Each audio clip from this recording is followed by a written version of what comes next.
Þá útsendingin farin af stað, þannig að við skulum bara hefja leika. Góðan daginn og velkomin í hádegisfyrirlestur hér í Þjóðminjasafni Íslands. Ég heiti Helga Wollertsen og sérfræðingur þjóðhátta hér við safnið og ég hef fengið það skemmtilega hlutverk að kynna fyrirlestur dagsins. En þannig að núna á fimmtudaginn næstkomandi, 29. september, þá verða liðin 100 ár frá stofnun Norræna félagsins á Íslandi.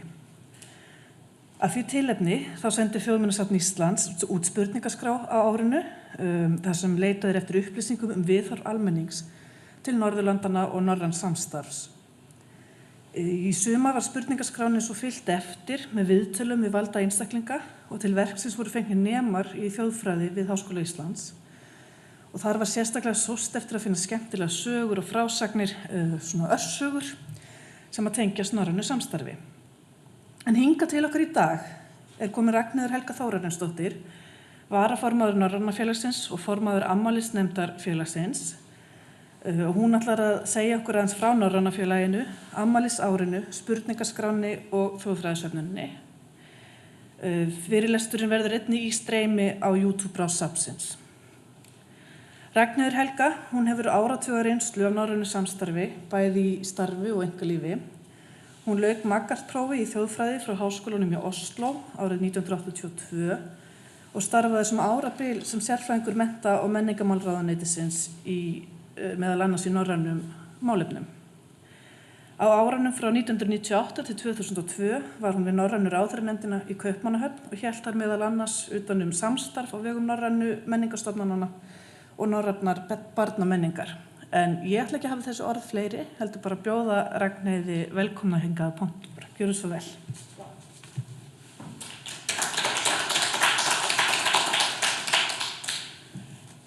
Góðan daginn.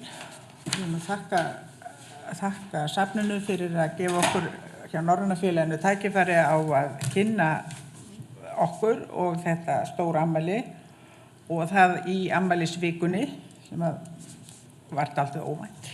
En vind mig bara strax í efni fyrirlestarins að ég klára það og svo verður opið fyrir spurningar á eftir.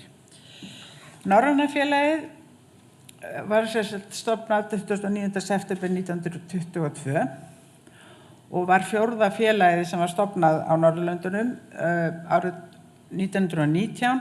Þá voru Norræna félagið í Danmörku, Noregi og Svíþjóð stofnuð. Eftir 2 ár það Norræna félagið í Finnlandi sem heldur sitt 100 ára afmæli. Og svona rétt eins og gerum við grein fyrir því hvað Norðurlöndin eru, að þá er að ræða 5 ríki og 3 sjálfstjórnarsvæði og það kannski sem einkennir Norðurlöndin það að þetta mestmegnis haf. En það nú samt nokkur góð lönd þarna inn á milli og þetta sem sagt Danmörk, Svíþjóð, Noregur, Ísland og Finnland, Álandseyjar, Færeyjar og Grænland. Og norræna samstarfið það eitt elsta svæðasamstarf í heimi. Og mann gerir sig kannski ekki alltaf grein fyrir því, en á þessu svæði, þetta rúmlega 26 milljón manna markaðssvæði. Og af því við erum alltaf að reyna að færa rök fyrir því að við að kunna eitthvað í skandinavísku, dansku, norsku, sænsku, til að geta bjarga okkur, að við opnum sem sagt fyrir þennan 26 milljón manna markað, ef við getum nýtt okkur það. Ef við lærum dönsku þá getum við líka tjáð okkur við Svía og normenn og sænsku mælandi finna. Þannig að og svo ég tala ekki alla í Grænlandi og Færeyjum og Álandseyjum. En Norðurlönd, þau mynda í sameiningu þetta 10. til 12. stærsta efnahagssvæði heims og það hefur meðal annars verið bara átt að nokkura þingmanna norrænna að berjast fyrir því að Norðurlöndin færu sem einn aðili inn á G20. En af því við erum svona mörg ríki og ekki eitt sameiginlegt þá höfum við nú ennþá ekki komist þangað inn. En við erum sem sagt, ef við færum þangað inn, þá erum við einhvers staðar á bilinu 10 til 12. Við segjum gjarnan að að í norrænu samstarfi séu 3 stoðir. Það fer náttúrulega fram ótrúlega mikið af norrænu samstarfi út allt. Þannig að þessu ber að taka með þeim fyrirvara að þessar 3 grunnstoðir, það eru þeir sem að vinna norrænu samstarfi til þess að vinna norrænu samstarfi. Þetta ekki samstarfsstofnanir, skóla eða annað, heldur þessi 3 aðilar hafa það að markmiði að vinna samstarfi norrænu landanna á milli að við getum hlutina betur saman. Og þetta eru elstu hlutin, það eru norrænu félögin sem eru stofnuð eftir fyrri heimsstyrjöldina. Það Norðurlandaráð sem heldur upp á 70 ára afmæli sitt í dag, sem samstarf þjóðþinga, en norrænu félögin grasrótin. Og svo það norræna ráðherranefndin sem var sett á laggirnar 1971 og samstarf ríkisstjórnanna. Og það virkar þannig oft gleymast að grasrótin þarna ekki síður mikilvæg en hinar stofnanirnar 2, en það náttúrulega það sem að hafa völdin. Norrænu félögin voru sem sagt stofnuð eftir fyrri heimsstyrjöldina og svona hugsjónin sem þau standa fyrir sem að auka gagnkvæma kynningu milli Norðurlandaþjóðanna og vináttu og samstarf á svo flestu sviðum. Hún eiginlega kviknaði á árum fyrri heimsstyrjaldarinnar. Og það alltaf merkilegt að segja það að þetta sem sagt grasrótin sem kemur þarna, en þeir sem áttu frumkvæði að þessu að hittast og undirstrika hlutleysi Norðurlandana í fyrri heimsstyrjöldinni, það voru kóngarnir 3 í Noregi, Danmörku og Svíþjóð. Þannig að þetta grasrótarstarf á eiginlega uppruna sinn í samstarfi kónga sem það fer vel á. Það markmið félagsins og félagana að auka gagnkvæma kynningu og svona persónulega samskipti milli Norðurlandaþjóðanna. Og það sem mjög virt, það þetta með jafnrétti og sjálfsákvörðunarrétt hverrar þjóðar í samstarfinu og þetta á eiginlega líka við hinar stoðirnar 2. En norrænu félögin voru sem sagt stofnuð á þessum árum 1919 til 1991. Ég búin að nefna löndin 5, en það var stofnað í Færeyjum 1951 og í Álandseyjum 1979 og á Grænlandi 1991.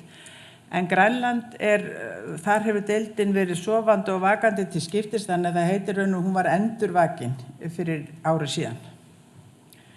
Þannig að nú vonandi komið nýtt líf þar aftur.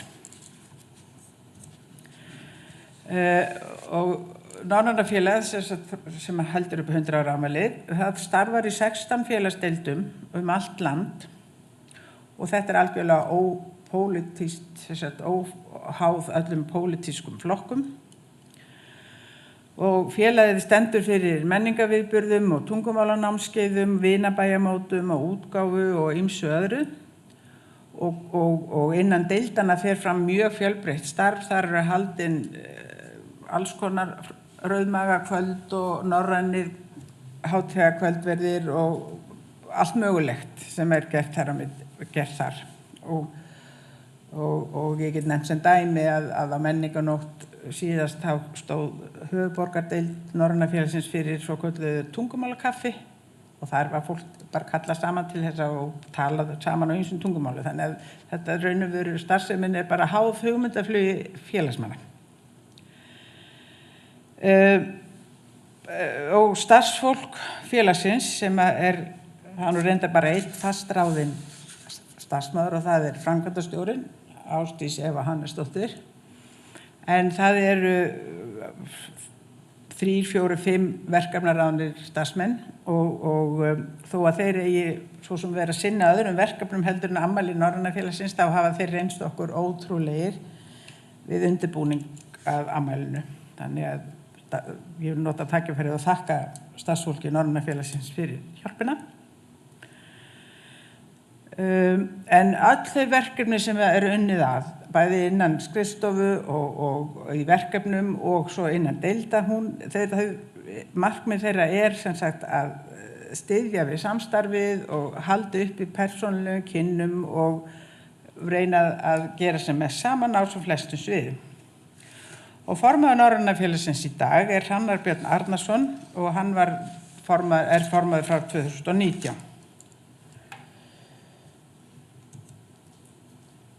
Og enn og aftur með hlutverk og markmið Norræna félagsins, það að efla samstarfið, norrænt samstarf á öllum sviðum samfélagsins, það að styrkja vináttutengsl Íslendinga við aðrar Norðurlandaþjóðir og það að auka hreyfanleika á Norðurlöndum og auka skilning á menningu, tungumálum og samfélögum Norðurlandana. Og þetta gerist á margan hátt en það sem sagt fyrst og fremst kannski vinabæjar samstarfið og svo þessi verkefni sem að Norræna félagið vinnur fyrir Norrænu ráðherranefndina meðal annars. Norræna félagið á í erlendu samstarfi eins og gefur að skilja sem félag þá það fyrst og fremst í það sem kallast Foreningen Nordens Forbund eða sem félag samtök Norrænu félagana á Norðurlöndum og þar fylgir formennskan í þeim félagskap fylgir formennskunni í Norðurlandaráði eða forseti Norðurlandaráðs, hann kemur frá sama landi og formaður FNF, svo ég hafi nú rétta forgangsröðun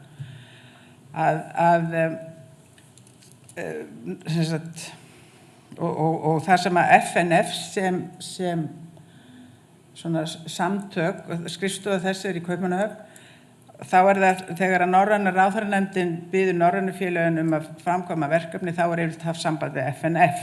Þeir vilja helst ekki semja við hvert einstakt land, heldur þennan sameiginlega faktor. Norræna félagið tekur þátt í Norðurlandaráðsþingi sem stundum kallað eftir sérþekkingu félagsmanna og stundum og líka sem áheyrnarfulltrúi. En stjórn FNF notar yfirleitt tækifæri til þess að funda á meðan Norðurlandaráðsþing til þess að hafa tækifæri til að hitta alla þá sem að vinna í norrænu samstarfi. Því að þótt að sé Norðurlandaráðsþing þá Norræna ráðherranefndin ekki síður virk á þingum en þingmennirnir. Þannig að það eins og við segjum allt som krypur og går í nordisk samarbejde, deltager på Nordisk Råds session. Så vi segjum að allir sem gera eitthvað, þeir reyna að vera á Norðurlandaráðsþinginu. Norræna félagið vinnur líka með mörgum aðilum hér innanlands. Og okkar helsti bakhjarl og samstarfsaðili Norræna húsið sem hefur reynst okkur ótrúlega vel og hérna í gamla daga þá var Norræna félagið reyndar með skrifstofu í Norræna húsinu en það nú dálítið síðan að það var nú erum við í eigin húsnæði upp á Óðinsgötu 7. Ísland, Norðurlandaráðs og Vestnorræna ráðið og Norðurlandaskrifstofa utanríkisráðuneytisins og sendiráð Norrænu landana eru líka mjög mikilvægur samstarfsaðili og við tökum þátt í mörgum verkefnum með þeim. Okkar bakhjarl innan stjórnsýslunar, það ráðuneytið nú einu sinni var það mennta- og menningarmálaráðuneytið og það náttúrulega utanríkisráðuneytið, svo nú segjum við bara hvaða helstu málaflokkar það eru, af því að nú allt annað skipulag á stjórnsýslunni eða stjórnarráðinu, þannig að það aðalega þau ráðuneyti sem fjalla menntamál, menningarmál, félagsmál og utanríkismál sem að Norræna félag hefur samskipti við. Síðan eru líka samskipti á milli Norðurlandana á milli, ekki alltaf öll Norðurlöndin, heldur bara samtök sem eru eins og félög Norðmanna, Danna, Svía sem eru hér. Þeir eiga oft afdrep í húsnæði Norræna félagsins Síðan samstarfið við sveitarstjórnir í þeim sveitarfélögum þar sem að Norræna félagið hefur deildir og nú vaxandi tilhneiging að sameina deildir. Við erum til dæmis með eina stóra deild hér á höfuðborgarsvæðinu sem samansett úr deildum sem voru í Hafnarfirði, Kópavogi, Reykjavík og Mosfellsbæ. Og núna reyndar hefur allt legið meira að minna dautt í COVID en við erum að skríða úr því hýði og þá mikilvægt eins og sú deild þarf annars vegar að vinna sem ein heild en hins vegar að rækta sambandið við sveitarfélögin til þess að halda uppi vinabæjarsamstarfinu. Þróun í norræna vinabæjarsamstarfinu dálítið áhugaverð. Þetta fyrirbæri sem var til 1939 og elsta keðjan sem sagt frá árinu 1939 og það Mosfellsbær sem hluti í þeirri keðju og þetta þannig að það eru bæir í svona svo til hverju Norðurlandi sem aðila slíkri keðju. Og þetta var sem sagt norrænu félögin sem áttu að þessu frumkvæði. En þróunin hefur orðið svo að þetta orðið einn aðal vettvangur samstarf sveitarfélagana og þá vill nú kannski stundum svona grasrótin dett út. En við erum að reyna að efla þau samskipti aftur við þessi sveitarfélög sem við eigum við. Þið takið kannski eftir að Garðabær ekki þessu en þeir eiga mjög öflugt vinabæjarsamstarf við sín. En annars staðar á Norðurlöndum þá vandinn yfirleitt sá og hefur reyndar verið hér líka að það eru það sveitarfélögin sem sameinast. Þannig að þá spurningin við hvaða vinabæ eigum við að tala við. Þannig að valið hinaleiðina hjá þeim. En við erum sem sagt með fleiri vinabæjakeðjur heldur en flestir aðrir hérna á höfuðborgarsvæðinu allavega. Og það mikilvægt að fyrir 1-2 árum síðan þá var Norræna félagið meðlimur og samþykkt sem almannaheillafélag sem hefur mikla þýðingu fyrir það að það þýðir til dæmis að styrkir til félagsins eru frádráttarbærir frá skatti og svona þannig að það mikill kostur að vera komið þangað. En helstu verkefni félagsins það fyrir utan félagsstarfi sem fer fram í félagsdeildunum. Það haldin tungumálanámskeið af því við njótum þessara forréttinda að eiga þetta góða húsnæði þarna við Óðinstorg. Og það sænsku námskeið og finnsku og ef það ekki félagið sjálft sem stendur fyrir þessu tungumálanámskeiðum þá allavega húsnæði félagsins opnað fyrir þeim sem að halda þessi eins og finnska félagið og sænsk-íslenska félagið og fleiri. Sem að halda uppi kennslu í sínum tungumálum fyrir börn. Nordjob mjög mikilvægur þáttur sem að Norræna félagið framkvæmir fyrir hönd Norrænu ráðherranefndarinnar gegnum FNF eða samtök Norrænu félagana. Þetta ungmennasamskipti, það verið að útvega ungu fólki vinnu öll Norðurlönd og þetta oft í mörgum tilfellum fyrstu tenging unga fólksins beint við annað Norðurland. Og þetta mjög öflugt, hvað það varðir, þetta tugi ungmenna sem fara á milli landa. Þau náttúrulega misjafnlega auðvelt aðgengi, það alltaf erfitt með íslensk ungmenni að þau kunna ekki nógu mikið norrænt tungumál og það getur valdið erfiðleikum í útveðin vinnu en það tekst nú yfirleitt samt alltaf. Og þetta ekki bara, þeim líka hjálpa við að finna húsnæði og það tryggt að það sé ekki verið að svíkja þau í atvinnuréttarlegu tilliti. Það segja þegar samningar og annað það passað upp á það og þeir sé ekki, starfskraftar þeirra sé ekki misnotaðir.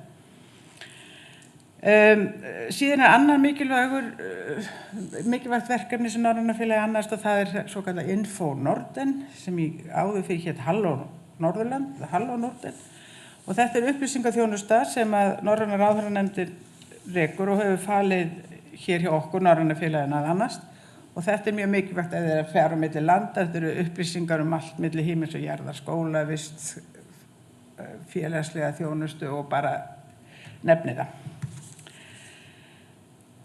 Fundur fólksins sem nýja afstæðin, það Norræna félagið hefur séð það allavega síðustu 2 árin fyrir hönd, það almannaheill sem að stendur að þessu og þessi hátíð nýbúin og dregur dám af þessum fundum sem hafa miklu sterkari hefð á Norðurlöndum, fólkemöði á Borgundarhólmi og á Gotlandi, Almedalen í Gotlandi og Arendal í Noregi og þar sem verið að reyna að koma samskonar, þar sem að stjórnmálamenn, almenningur og ýmsar stofnanir og aðrir mætast og þetta er búið að vera hér í 6 ár og það þarf svona kannski eitthvað að skoða hvernig þetta þróast áfram. En Norræna félagið eru allavega annars framkvæmt þess í samstarfi við Norræna húsið og almannaheill. En við eigum sem sagt afmæli og það voru gaman að eiga afmæli. Og það var ákveðið í byrjun, þegar við vorum að byrja að undirbúa þetta, við ætluðum eiginlega ekki endilega að setja okkur sem afmælisbarn í fókus. Við ætluðum ekki endilega að vera aðalatriðið, en aftur á móti það sem við stöndum fyrir, sem norræn samstarf, norræn vitund, menning og samkennd. Og við töldum að það væri mikilvægt að nota árið þegar við eigum afmæli, að afsaka allt sem við gerum, til að benda á þetta og undirstrika þetta og vekja athygli stjórnvald og almennings á því mikla norræna samstarfi sem á sér stað, sem við eiginlega gerum okkur að geta alltaf grein fyrir. Við höfum haldið, framkvæmdastjórinn og við höfum haldið fjölda funda með skólum og háskólum og fyrirtækjum og bara ótrúlega, við höfum haldið næstu milli 40 og 50 fundi við hin og þessa.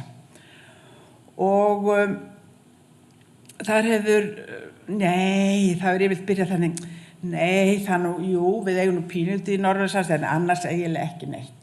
Svo farið að tala, segjum svo listastofnun, það eru tónleikar og það eru norrænu listamenn, það eru myndlistasýningar, norrænu myndlistasýningar.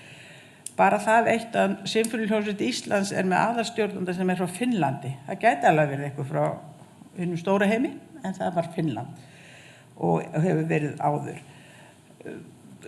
Menningarstofnanir skiptast á þekkingu og samstarfi. Ég veit að þessi stofnun hér, Þjóðminjasafnið, á í mjög miklu norrænu samstarfi. Leikhúsin, maður kannski áttar sig ekki á því, leikhúsin skiptast á skoðunum og fá hugmyndir og ábendingar og hvernig settu þið upp þessa sýningu, nú eru þið að fara að setja hann upp, hvernig leystu þið það? Og það fer ekki hátt en til dæmis norræni tækniminn, það er alls konar sérfræði þekking og störf þar sem fólk að skiptast á reynslu. Og það er eiginlega yfirleitt alltaf þannig að leið okkar Íslendingar í alþjóðasamstarfi fer yfirleitt á þess að við gerum okkur alltaf grein fyrir því að fyrir mjög oft í gegnum Norðurlönd. Við byrjum þar og svo förum við lengur út í heim. Við erum svona pínlítið á heimavelli þegar við erum á Norðurlöndum. Við þurfum ekki að taka stóra skrefið út í heiminn strax. En við vorum samt, þó við einbeitt okkur að þessu og erum að, hvernig fer ég tilbaka? Já, hérna. Og erum að nýta það og viljum vekja athygli á þessu. Og við vonum allavega að sú vitund hafi vaknað. En það eru ýmsar aðgerðir samt, ekki bara fundir og spjall, heldur hefur ýmislegt verið gert. Og það var sett á fót afmælissíða til þess að afgreina pínlítur frá aðalsíðu Norræna félagsins. Það er norðin100.is og á henni er bæði viðburðardagatal þar sem við báðum alla þá sem við funduðum með og fleiri til. Við maður senda okkur yfirlit yfir alla þá viðburði sem þetta tengdist Norðurlöndum. Við vildum kortleggja norræna viðburði hér og það fór inn í þetta viðburðardagatal og það er fullt af viðburðum þar sem Norræna félagið kemur ekkert endilega nálægt öðruvísi en að birta þetta á heimasíðunni. Og að við erum svo tæknilega sinnuð þá er það alltaf svona hashtag ég tek þetta orði mér í munn á þess að svo sem hafa nokkuð vita því hvernig að nota, en það er hashtag Norden100 og svo er NF100 á samfélagsmiðlum. Við reynum að vekja athygli því líka þar.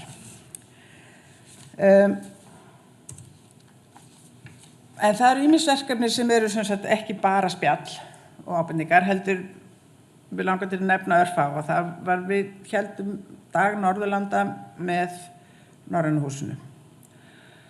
Dagur Norðurlanda er 23. mars og hann er í raun og veru einhvers svona þjóðhátíðardagur Norðurlanda, því þann dag árið 1961 var undirritaður Helsinki-sáttmálinn sem var í raun og veru einhvers konar stjórnarskrá norræns samstarfs, þar sem og leggur grunn að þeim verkefnum og þeirri aðferðafræði sem við notum við norræns samstarf.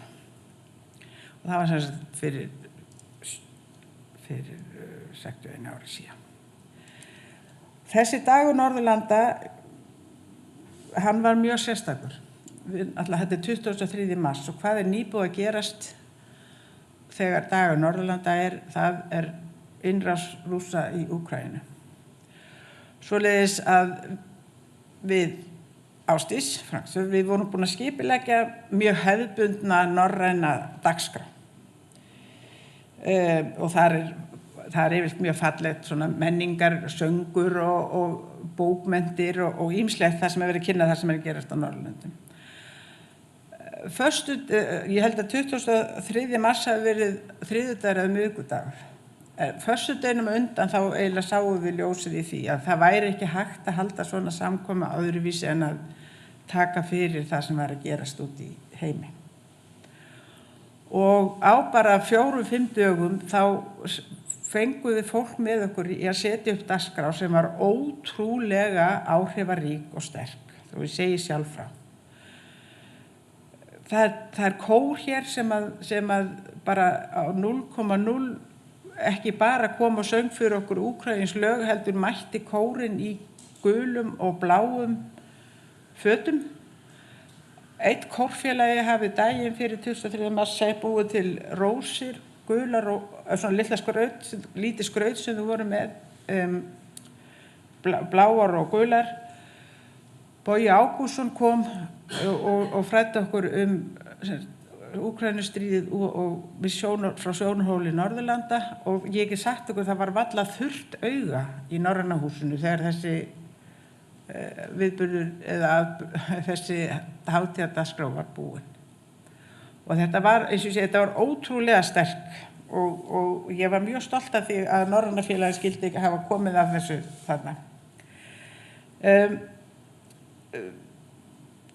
Annað var að, svo ég sleppi nú hérna ekki alveg taugunum af Úkraínu, við erum öll snortin af því sem þar er að gerast, að Norræna félagið og Norræna félagið höfuðborgarsvæðinu á bara líka á 0,0 sýnir hvað fólk er tilbúið að vinna með okkur. Með 4-5 daga fyrirvara þá gátum við sett upp málþing eða umræðuþing í húsnæðin okkar, þar sem við segjum BN3, og alltaf við reiðum okkur á okkar fyrrum formann Boga Ágústsson. Hann tók að sér að leiða samtal Baldurs Þórhallssonar og Björns Bjarnasonar varnarmál og stöðuna, og þetta gerist líka bara með nokkra daga fyrirvara og var líka mjög vel heppnað. Ekki mannmargt, en það voru margir sem fylgdust með tækninni.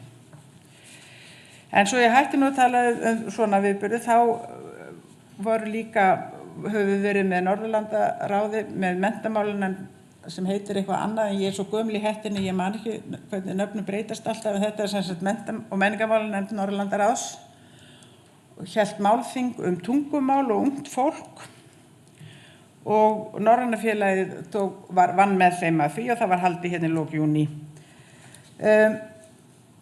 Það var haldið hér í 8. skipti var haldið norræn kóramót sem heitir Nordklang, og það er haldið 3 hvert ár, og það var í fyrsta skipti haldið hér á landi, og Norræna félagið var með því að koma að opnunarathöfnu og var með þeim að aðstoða við undirbúning, og hann fólst aðallega því að við vitum óskaplega mikið það hvernig á að sækja styrki í Norræna sjóði. svo að það var svona sérþekkingin okkar sem að gat hjálpað þar. Annað norræni vinalundurinn. Núna á 50-daginn og afmælisdaginn þá mun vera vígður norræn vinalundur hér upp í Fossvogsdal. Kemur aðeins inn á það eftir, því þið vitið að þegar við viljum halda upp á eitthvað hér á Íslandi þá þarf alltaf að planta tré. Og það gerum við þarna með þessum norræna vinalundi sem upp í Fossvogsdal. Og ef þið hafið lausa stund eftir hádegi á 50-daginn þá verður það sem sagt norræn samkoma. Og svo fyrir utan allt þetta þá erum við með svona almenna vitundavakningu. Við höfum fengið afmælisgjafir fyrir utan allt annað en svona sem við getum alveg sett ferkanta afmælisgjafir. Sem árangur af þessum fundum sem við áttum þá kom strax Landsbókasafnið, landsbókavörður og hennar fólk gaf og sagði strax við skulum taka að ykkur skjalasafnið ykkar. Og það nú mikil gjöf því að skjalasafnið ekki mjög algengilegt eins og það og við vitum ekki hvert við erum að afhenda það. En nú ætlar Landsbókasafnið að taka það að sér og þeir ætla að taka að sér að skanna allt sem hefur verið gefið út á Norræna félaginu og setja það inn á tímarit.is sem náttúrulega stór eykur þýðingu alls þess sem Norræna félagið hefur að gera og aðgengi fyrir almenning. Ef við ímyndum okkur eitthvað hafi einhvern tímann áhuga á því að vita eitthvað þetta norræna sem að gerast hér. Ríkisútvarpið, þeir gáfu okkur líka gjöf, þar að segja við sendum inn umsókn og hún var svo góð að hún vann í samkeppninni, en við segjum kannski að þeir vilja áttum amli. Að það heitir uppástand og þar ef þið hlustað útvarpið í lok október, þá þess að í 2 vikur á virkum dögum, 5 mínúta spjall eftir klukkan 12 í hádegisútvarpinu. Það verða 10 þættir og 10 flytjendur. Þá tækifæri til að vekja athygli á norrænum málefnum. Kópavogsbær, hann gaf okkur 300-400 fermetra land í Fossvogsdal til þess að búa til norræna vinalund til minninga 100 ára norræns samstarf. Ótrúlega flott.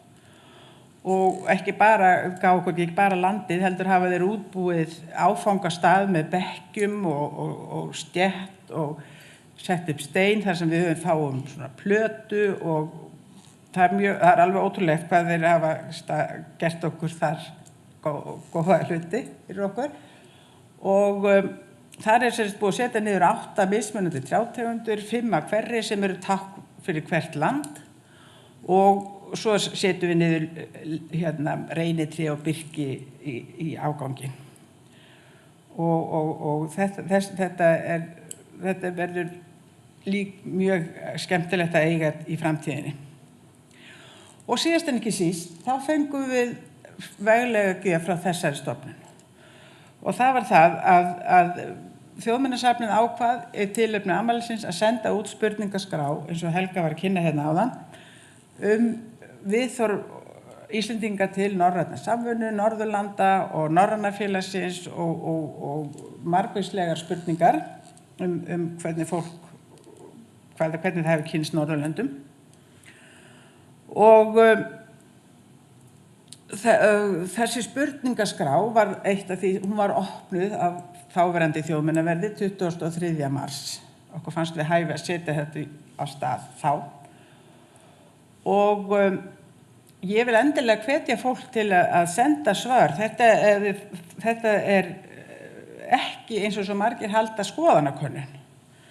Heldur þetta það verður að safna upplýsingum og þekkingu sem verður sett inn í varðveitt á vegum Þjóðminjasafnsins á Sarpi, menningarsögulega gagnagrunninum. Og við erum ekki að neitt endilega fara að vinna úr þessu strax, heldur verður þetta heimildir sem verða til framtíðar. Og af því að ég búin að nefna hérna Úkraínu, þá var einmitt gerð skoðanakönnun meðal Íslendinga skömmu eftir innrásina, þar sem kom í ljós að Íslendingar voru hlynntir því að menn myndu auka norræna samstarfið. Þessi spurningaskrá, mann fara þetta sem sagt inn á Sarpur, ég gleyma að færa allar glærurnar fyrir ég tala svo mikið, ég gleymi hérna kemur aðal glæra. Þetta sem sagt spurningaskrá Þjóðminjasafns, hún númer 134, menn fara inn á sarpur.is og það undir deildinni þjóðhættir og þá þetta spurningaskrá 134. Ég vil bara hvetja alla til að svara þessum spurningum sem þar eru. Og í framhaldi af þessari, þá var annar hlut af þessari afmælisgjöf var það að Norræna félagið, eða réttar sagt Þjóðminjasafnið fór í samstarf við Norræna félagið og Háskóla Íslands það að sækja styrk í nýsköpunarsjóð námsmanna. Það var svona dálítið sérstakt að svona eldgamalt félag skulle vera svona nýþengjandi. Að við sóttum sem sagt styrk og fengum styrk til þess að safna munnlegum heimildum norrænt samstarf. Fengum til liðs við okkur 2 hörkuduglega þjóðfræðinema og Kristín hér með okkur í dag, hinn í Margó, þannig og þær voru að skila af sér stórmerkilegum viðtölum og efni, því það ekki nóg, þær hafa tekið viðtal við 21 aðila og klukkutíma viðtal svona, hvað segir, 10-20 tíma vinna í að skrifa þetta allt upp. Þetta að skrifa upp orður rétt með hummum og hafum og öllum aukahljóðum. Þetta eru líka fræðileg gögn. Allt þetta fer líka inn í Sarp og verður unnið úr áfram og hefur mjög margt athyglisvert komið hjá þeim úr þessari söfnun. Svo bara þetta, menn náttúrulega sjálfsögðu velkomnir í Norræna félagið og það ungmennadeild, Ung Norræn, sem líka virk og þið sjáu svona, við þurfum aðeins að auglýsa okkur líka. Að endilega gangi Norræna félagið eða styrkið, eða styðjið norræn samstarf. Og ég veit að ég búin að tala lengi, en ég tilbúin að svara spurningum ef einhverjar eru.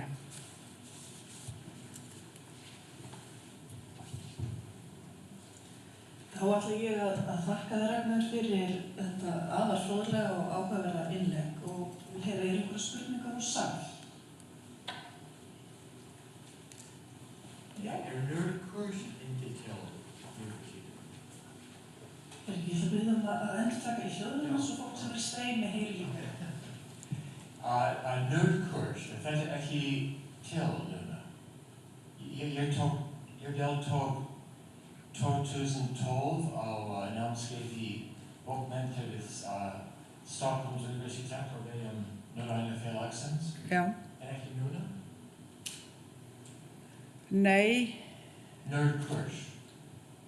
Det var nerdjobb og så nerdkurs. Já, nordkurs, já. Já. Það ekki á vegum Norrænu félagana. Það tungumálanámskeið á vegum Norræna félögin hafa gjarnan komið að skipulagningunni, en þetta á vegum, þetta innan tungumálasamstarfs Norrænu ráðherranefndarinnar. En ég sótti hjá ykkur heldur. Já, það getur verið, en ég held að það sé samt alltið, þetta var haldið, þegar þetta var hér á landi, var þetta haldið niður í Norræna húsi og það eru þó nokkuð margir sem hafa byrjað sín íslensku feril einmitt í gegnum þessi tungumálanámskeið, en ég held að það sé talsvert langt síðan að allavega Norræna félagið á Íslandi hefur verið inn í því.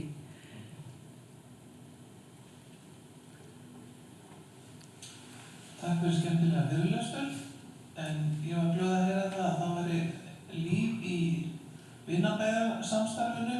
Ég var mikið að hugsa hvort það væri bara degi út.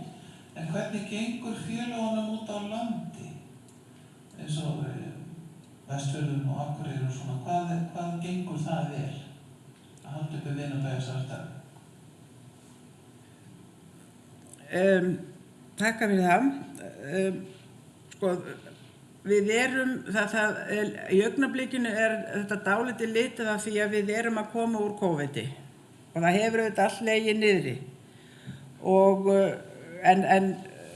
það misjafnt Ég veit til dæmis að Mosfell, þessi elsta vinabæjakeðja var með ráðstöfnu í síðustu viku, vinabæjaráðstöfnu sem þeir halda annað hvert ár og var haldin í þessu sinni í Síen. Það er öflugt vinabæjasamstarf í Garðabæ, Þorlákshöfn og Grindavík. Það var verið fyrir sumar að endurvekja Norræna félagsdeildina á Austurlandi þar sem var slegið saman alveg eins og hér á höfuðborgarsvæðinu og þau eru svo ný að þau eru eiginlega ekki búin að finna fjölina sína hvað þau gerir því. Ólafsfjörður, þar er mjög öflugt samstarf. Akureyri var, en það er svona, þar var hrist upp í því og það sama með Vestfirði, en við erum meðal að vonast til þess að það sem við höfum verið að gera á afmælisárinu og það að við erum að koma úr viðjum COVID, að það verði til þess að hrista upp í þessari starfsemi, að vinabæir og annað. Og við vinnum markvisst að því í þessari sameiginlegu deild á höfuðborgarsvæðinu að komast í samband við sveitarfélagin og áttum svo seint sem í gær fund með Hafnarfjarðarbæ, þannig að við erum að reyna að koma inn í það með þeim aftur.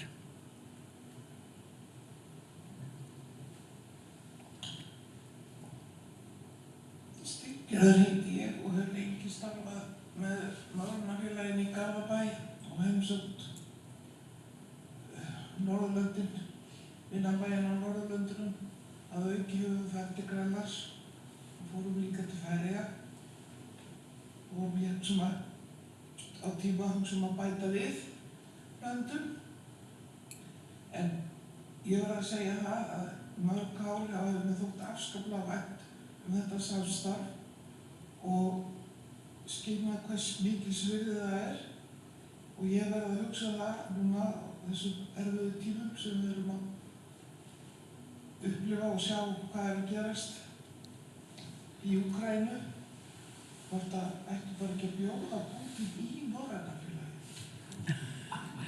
og fleiri víðum heim. Þeir gætu lært svo margt á okkur.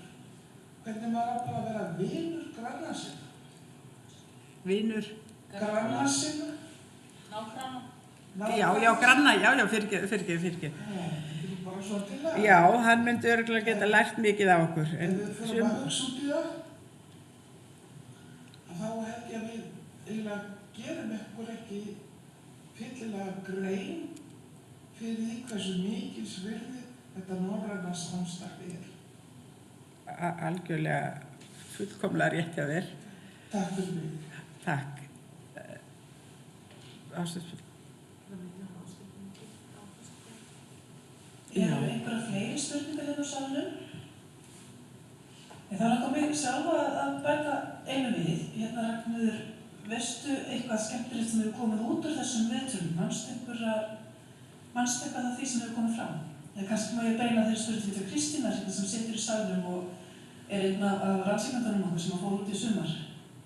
Beint þessu til hennar. Ég er bara í öllu þessu stússu hef ég ekki haft tíma til að lesa þessa stórfröðulegu viðtöl. Já, heyrið í mér. Heyrðu, já, það kom margt rosalega skemmtilegt út úr viðtölunum og eins og við segjum, þetta voru 20 viðtöl sem við erum búin að taka og búin að skrifa og þetta er bara, ég verður að segja, þetta er ótrúlegt og allir viðmælendurnir voru sammála það hversu miklu máli þetta samstarf skiptir okkur og hversu stór þáttur þetta er og tungumálið. Við verðum að leggja meira upp á því að halda áfram að kenna dönsku og við sem erum að læra hana kannski vera jákvæðir í gagnvart því, tekur það alveg á mig. Það voru rosalega skemmtilega sögur og með þetta nú enginn svona kannski í hug akkurat núna, nema jú kannski það að einn viðmælandi, Sif Gunnarsdóttir, hún talaði sína fyrstu reynslu af norrænu samstarfi þegar hún flutti til Danmörk og lítil stelpa að þetta var fyrsta ástarævintýrið hennar. Þetta risti svo djúpt að hún sagði að ef að hennar norræna samvinna væri fjarlægð með skurðaðgerð það væri rosalega stór partur af henni farin og sem var rosalega merkilegt og rosalega fallegt og ég átti stórgott viðtal við Boga Ágústsson, það var líka mjög skemmtilegt og hann fór einmitt líka í það hvað þetta, já, bara skipti miklu máli, þetta voru alls sammála það að þetta skipti svo miklu máli og það er svo fallegt. Þakka þér fyrir það. Takk fyrir þetta. Eru einhverja fleiri spurningar? Já. Ég heiti Petrína.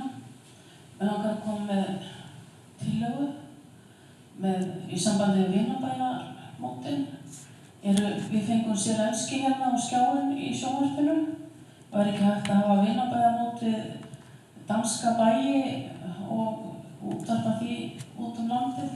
Þannig að krakkarnir fengi áhuga á að læra dönsku eða sænska bæi til dæmis. Þegar nú varðbyrðin orðin svo víðtæk allan heim. Við tökum það, skoðum það. Það líka, það náttúrulega má líka læra dönsku og sænsku og norsku. Sumir segja að auðveldast að tungumáli fyrir alla skilja að það sé finlandssænska, það sem við tala í Álandsi. Já, þannig að við þurfum kannski að gera enn meiri áróður í þessu, en mér langar nú samt áður ég hægt að minna á að á föstudaginn þá það hlut af afmælisvislunni. Það verður haldið hérna norræn ráðstefna möguleika í norrænni samvinnu í framtíðinni og títtnefndur Bogi Ágústsson verður ráðstefnustjóri. Þið sjá það að við notum hans krafta alveg grimmt. En þarna verða 3 fyrirlesarar frá, og vill svo skemmtilega til að við fáum einn fyrirlesara sem færeyskur og framkvæmdastjóri Norðurlandaráðs og talar framtíðarmöguleika í norrænu samstarfi. Það einn íslenskur, Björn Bjarnason, Kristína Háfoss svo færeyska og Björn Bjarnason með fjalla þessa skýrslu sína og norrænt samstarf á sviði öryggis og utanríkismála. Sem það sem verið að vinna í núna þessa vikurnar. Og svo þriðji, það grænlenskur fyrirlesari sem náttúrulega slags íslenskur, Inga Dóra Markusen. Og hún mun fjalla Norðurlönd og heimskautasvæði. Þannig að við reynum að ná sem víðust yfirliti og síðan endar þessi ráðstefna með pallborðsumræðum þar sem fyrirlesararnir 3 og formaður Norrænafélagsins munu ræða málin. Og þetta á föstudaginn klukkan 2 hér í Þjóðminjasafninu. Þannig að ég vil hvetja þeir sem hafa áhuga getu að hlusta. Við vitum ekki alveg ennþá hvort þessu verður stefnt en við reynum að stefna því. Takk. Þá ætla ég bara, Ragnheiður, að þakka þér kærlega fyrir komuna og þetta áhugaverða erindi og þakka ykkur gestum í sal sem mættu á svæðið og í streyminu sem hlýddu á þetta út í hinum víða alheimi. Kæra þakkir og bara gefum Ragnheiður gott klapp.